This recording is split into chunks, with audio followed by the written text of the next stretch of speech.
y ya no lo tenía a su alcance.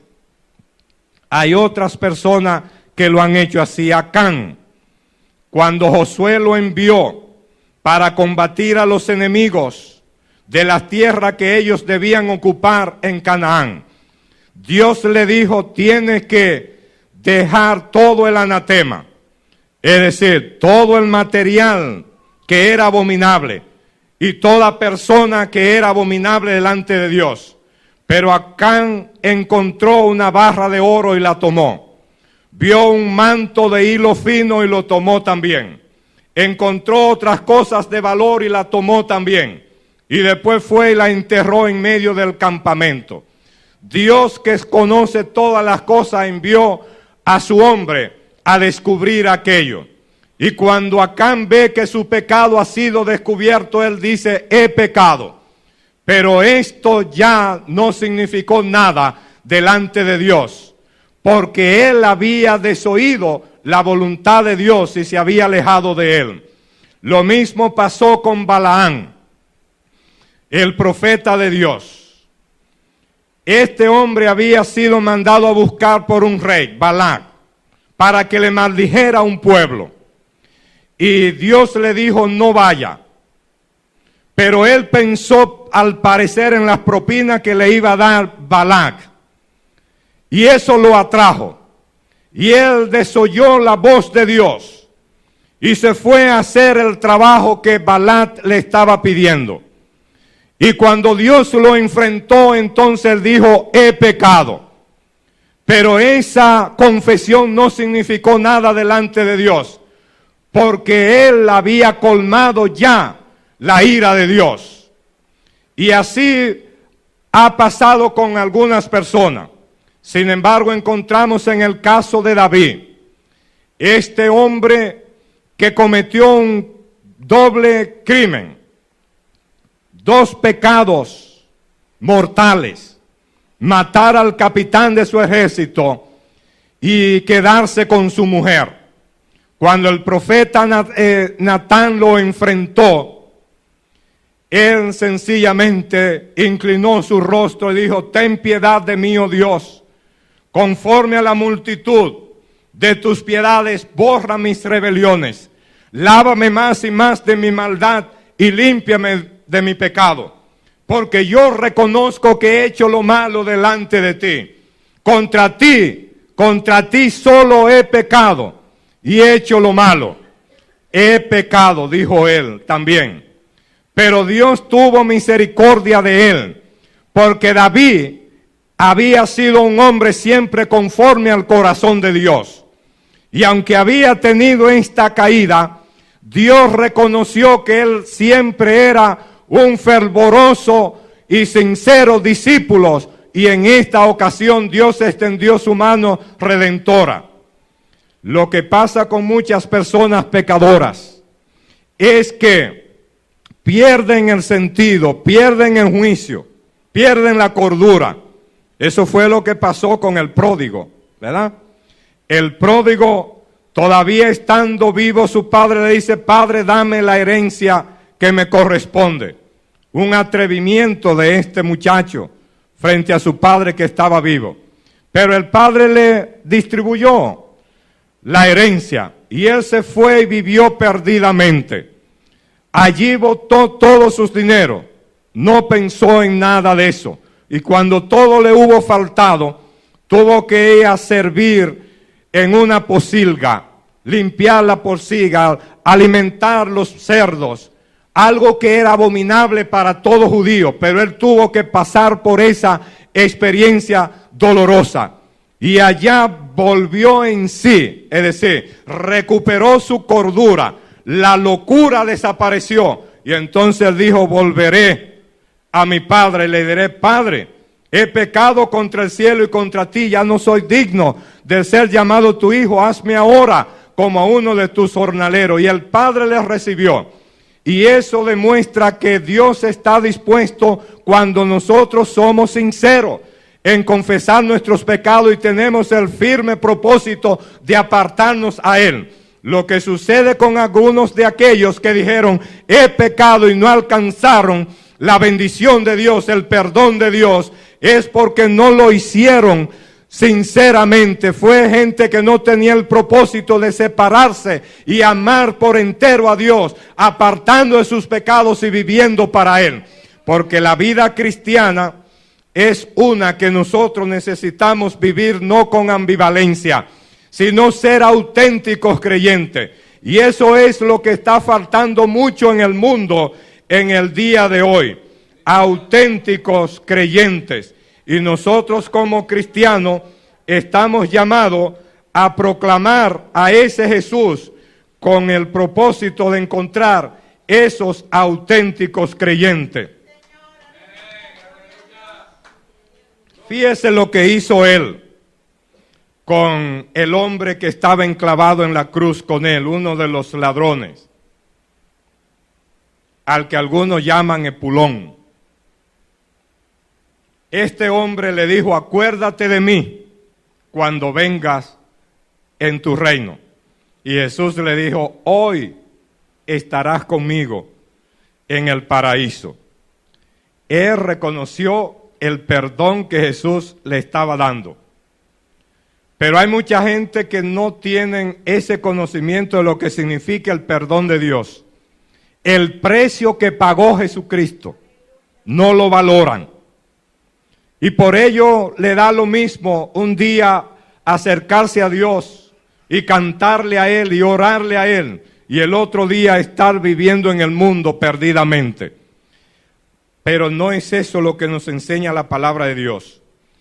Cristo perdonó al ladrón porque se arrepintió de sus crímenes y lo aceptó en la familia de Dios. En 1830, un hombre llamado George Wilson mató al empleado del gobierno que le sorprendió robando el correo aquí en los Estados Unidos. George Wilson fue arrestado y sentenciado a morir en la horca. Sin embargo, Andrew Jackson, quien era el presidente de los Estados Unidos en ese momento, le envió una carta concediéndole el perdón. Pero Wilson actuó de forma inexplicable.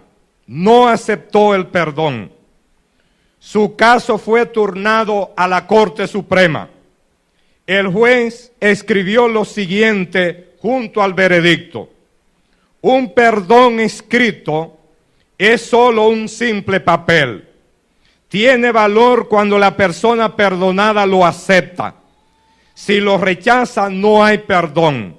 George Wilson debe ser ahorcado, y así sucedió. Y eso es lo que va a pasar con mucha gente en este mundo en que estamos viviendo, un mundo alejado de Dios. El perdón sigue estando ahí en las Sagradas Escrituras. Muchos los leen cada día, el perdón que se ofrece al pecador. Pero ese perdón escrito en las Sagradas Escrituras es un simple papel. Si el hombre que ha pecado no acepta el perdón que Dios le da, entonces esa persona será condenada. Porque la Biblia dice que el que la hace la paga. Que la paga del pecado es muerte. Por cuanto todos pecaron, están destituidos de la gloria de Dios. Ahora la Biblia dice que la dádiva de Dios es vida eterna en Cristo Jesús. Entonces hay que adelantarse para recibir esa vida eterna y no rechazar el perdón, para que en el día del juicio podamos levantarnos delante de Él y recibir la hermosa y gloriosa bienvenida: venid benditos de mi Padre, a heredad el reino preparado para vosotros desde antes de la fundación del mundo. El Señor nuestro tiene ese mensaje y ese perdón para toda la humanidad. Nosotros lo hemos recibido. Por eso estamos aquí contentos y gozosos y alabando a Dios. Por eso cantamos acerca de su obra himnos de alabanza. Por esa razón nosotros vamos a la calle y proclamamos el nombre de Cristo. Porque queremos que el bien que nos ha hecho a nosotros lo haga otro. para que así como nos ha transformado a nosotros, transforme nuestro barrio, transforme nuestro pueblo, transforme nuestro país, transforme el mundo que nosotros estamos viviendo. Ese Jesucristo debe ser proclamado hasta que Él vuelva otra vez por nosotros. No debemos desistir de este propósito. Debemos invertir todo lo que sea necesario, esfuerzo, talento, dinero, capacidades, para que otros conozcan a Jesús y que Él ande siendo conocido por todas las calles, porque eso es lo que nos corresponde. Cuando el Señor nuestro resucitó, y los actores del drama que vimos hace un momento nos hablaban de esa resurrección, cuando Él resucitó, Él le dijo a las mujeres y a los discípulos: vayan a Galilea y allí me verán. El punto de reunión era Galilea. Antes se habían estado reuniendo en Jerusalén, pero a Él no le gustaba este sitio porque era la capital de otra religión, el judaísmo, una religión que estaba siendo superada por la iglesia que Él estaba formando. Él inició su ministerio allá en Galilea, Galilea de los gentiles. El pueblo que andaba en tinieblas vio gran luz, y los que moraban en sombra de muerte, luz resplandeció sobre ellos. Allí fue que Él recogió de a orillas del mar de Galilea a esos discípulos que después constituyó en apóstoles y mandó por todo el mundo a predicar su evangelio. Por eso quiso ahora, en el momento de la resurrección, que ellos se juntaran en Galilea. Galilea es un lugar geográfico, pero Galilea también representa un concepto que es diferente a Jerusalén. Jerusalén es la vieja iglesia, la iglesia que ya se hizo caduca, la iglesia del viejo pacto. Ahora el Señor nuestro Jesucristo tiene un nuevo pacto. Y si dice nuevo pacto, dice el autor de la epístola a los hebreos, que se ha dado por viejo al primero. El nuevo pacto está centrado en la persona de nuestro Señor Jesucristo. Por eso es que Él vino hablándonos a nosotros muchas veces y de muchas maneras para que pudiésemos comprender la revelación de Él. Hablamos del sistema sacerdotal que hubo en aquel tiempo, pero además del sistema sacerdotal hubo el sistema profético. El profeta aparecía donde el hombre había roto con Dios, donde se había separado de Él, donde había un distanciamiento con Dios. Venía el profeta y anunciaba los juicios de Dios por los pecados cometidos. Pero este profeta también anunciaba el amor de Dios, que era suficiente para redimir al hombre pecador. Sin embargo, el profeta no hizo todo el trabajo. Por eso habían otros que tenían otro ministerio que realizar. Era una fórmula mística. Ellos se dedicaban a la oración, por ejemplo. Ustedes recuerdan a Ana en el templo, una anciana que había enviudado desde su juventud, pero se dedicó al Señor en el templo. Y cuando Jesús nació, ella recibió al niño y se sintió gozosa y contento. Ella era una intercesora que estaba allí en el templo. Tenemos el caso de Simeón también. Este hombre anciano estaba en el templo, y cuando le presentaron a Jesús, él dice: han visto mis ojos tu salvación, porque has preparado tu camino en presencia de todos los pueblos. Y entonces dijo al Señor: ahora tú puedes despedir a tu siervo en paz. Era otro intercesor que estaba allí en el templo. Hay mucha gente que no pueden hacer muchas cosas en la iglesia. No pueden predicar mucho, no tienen las habilidades para cantar, no tienen otras habilidades, pero pueden tomar las ofrendas, pueden arreglar las flores en el templo, pueden orar, interceder, pueden dar la bienvenida a los que están llegando al templo, pueden hacer muchas cosas que son de mucho valor. Y todo eso son ministerios que debemos realizar, pero todo eso en particular no salva a nadie, ni el sistema sacerdotal, ni el sistema profético, ni el sistema místico, ni esta práctica que realizan los hombres inventando cosas en el día de hoy.